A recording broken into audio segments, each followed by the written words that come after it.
Hello friends, Tamil Nadu ration shop results வந்து அடுத்தடுத்து release பண்ணிட்டுருக்காங்க. ஸோ, இப்போ நம்ம விழுப்புரம் டிஸ்ட்ரிக்ட் பார்க்க போறோம். ஸோ, போன வாட்டி லாஸ்ட்டா வந்த டிஸ்ட்ரிக்ட் விழுப்புரம், கள்ளக்குறிச்சி 2ம் தான். ஏன்னா கோர்ட்ல கேஸ் நடந்துட்டு இருந்தது. ஆல்ரெடி விழுப்புரம், கள்ளக்குறிச்சி ஒரே டிஸ்ட்ரிக்ட்டா இருந்தப்போ நடந்த சேல்ஸ்மேன் இதில வந்துட்டு பார்த்தீங்கன்னா, நமக்கு வந்துட்டு இந்த மாரி வந்து ரிசல்ட் ரிலீஸ் பண்ணாமலே நமக்கு அடுத்த இது பண்ணிட்டாங்க அப்படின்னு சொல்லிட்டு ஒரு பிரச்சனை ஆகி சுப்ரீம் கோர்ட் வரைக்கும் போய் அது நான் ஏகப்பட்ட வீடியோ அதுக்கு மட்டும் கலெக்ட் பண்ணி நான் ஆடியோஸு சுப்ரீம் கோர்ட் கேஸோட அந்த இது வரைக்குமே நான் போட்டிருந்தேன். ஸோ, அதுக்கப்புறம் தான் ரிசல்ட் வந்துச்சு. கிட்டத்தட்ட மற்ற எல்லா மாவட்டமும் வந்துட்டு அது 2 மட்டும் வரல. இந்த 2 டிஸ்ட்ரிக்ட் மட்டும் ஒரு 8 மாதம் கிட்ட எல்லாம் உட்காந்துட்டு இருந்தாங்க. அதுக்கப்புறமேட்டு தான் போய் செலக்ட் ஆனாங்க. ஸோ, இந்த வாட்டி விழுப்புரம் முன்னாடியே வந்துருச்சு. விழுப்புரத்தில் பாருங்கள், சேல்ஸ்மேன் மட்டும் தான் இருக்குது, பேக்கர் இல்லை. ஸோ, ஒரு டிஸ்ட்ரிக்ட்டில் சேல்ஸ்மேன், பேக்கர் 2மே இருக்கும். ஒரு சில டிஸ்ட்ரிக்ட்டில் சேல்ஸ்மேன் மட்டும் தான் இருக்கும். So, district requirement Villupuram district selection லிஸ்ட்டுன்னு சொல்லி கொடுத்துருக்காங்க. அந்த பேராகிராஃபு காமனாக அதுதான். அது எப்பயுமே நான் படிப்பேன் இல்லைங்களா, அந்த provisionally selected cooperative society under below அது எப்படி நம்ம இதுபடி தான் எடுக்கிறோம் அப்படின்னு சொல்லிட்டு கொடுக்குறது. Serial number, application number, candidate name, date of birth கொடுத்துருக்குறாங்க. மொத்தம் 4 பக்கம் இருக்குது. ஸோ, ஃபஸ்ட்டு வந்து கே கார்த்திகேயன் அப்படிங்கிற பேரில் ஆரம்பித்து, அது என் பேரில் ஆரம்பிக்குது. என் பேர்னா நான் கிடையாது, என் பேர். ஸோ, அதில் அப்படியே ஆரம்பித்து நமக்கு அப்படியே வந்திங்கன்னா ஃபஸ்ட்டு பேஜில் 20 வரைக்கும் இருக்குது. செகண்ட் பேஜில் 21 ஆரம்பித்து நமக்கு வந்துட்டு 54 வரைக்கும் இருக்குது. அடுத்து 55 ஆரம்பித்து 77, 3 பக்கம். 3 பக்கத்தில் முடியுது. ஸோ, இதிலே பார்த்தீங்கன்னா உங்களுக்கு செகண்ட் பேஜில் வந்துட்டு 4வது பக்கம் இருக்குது. இருங்க ஒரு நிமிஷம்.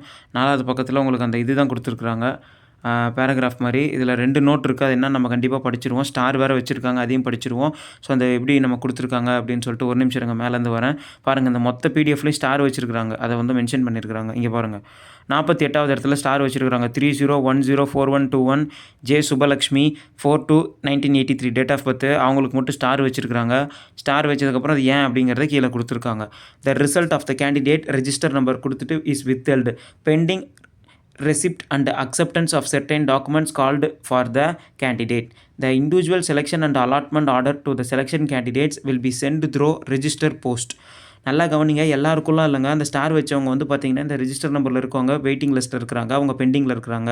ஏன்னா அவங்க வந்து பார்த்திங்கன்னா சர்டைன் டாக்குமெண்ட்ஸை வந்துட்டு called from her the candidate, அந்த சர்டைன் டாக்குமெண்ட்ஸ் அவங்க கிட்டேருந்து எங்களுக்கு கிடைக்க வேண்டியது இருக்குது. So, individual selection and allotment order, அதாவது அவங்க இந்த மாதிரி வித்ஹெல்டுன்னு வரவங்க கவலைப்பட தேவையில்லை. அந்த ஒரு குறிப்பிட்ட டாக்குமெண்ட்ஸ் அவங்களுக்கு வந்து கிடைக்காதனால அதை வெயிட்டிங் லிஸ்ட்டில் வச்சுருக்காங்க. அதை நம்ம போய் இது பண்ணி நம்ம கரெக்ட் பண்ணிட்டோம்னா அதுக்கப்புறம் அவங்களுக்கு மட்டும் உங்களுக்கு அந்த இது வந்து வீடு தேடி வர ரெஜிஸ்டர் போஸ்ட்டில் நீங்கள் செலக்ட் ஆகிட்டீங்கன்னு சொல்லிட்டு சொல்கிறாங்க. Selection candidates will be sent through the register post அப்படின்னு சொல்லிட்டு சொல்கிறாங்க, அலாட்மெண்ட் ஆர்டர். அதுக்கப்புறம் நோட் கொடுத்துருக்காங்க. எப்பயுமே ஒரு நோட் இருக்கும், இப்போ இதில் 2 இருக்குது. என்னென்னு பார்ப்போம். The selection is purely professional if any document submitted by the candidate are found be incorrect, invalid in future those candidate selection in invalid requirement கொடுத்துருக்காங்க. அடுத்து அப்படி கீழே வந்தால் selection of candidates purely professional subject outcome to the writ petition of the இது மெட்ராஸ் ஹைகோர்ட்டில் ஏதோ ஒன்று ஹைகோர்ட்டை பற்றி இது நார்மலாக வர இது.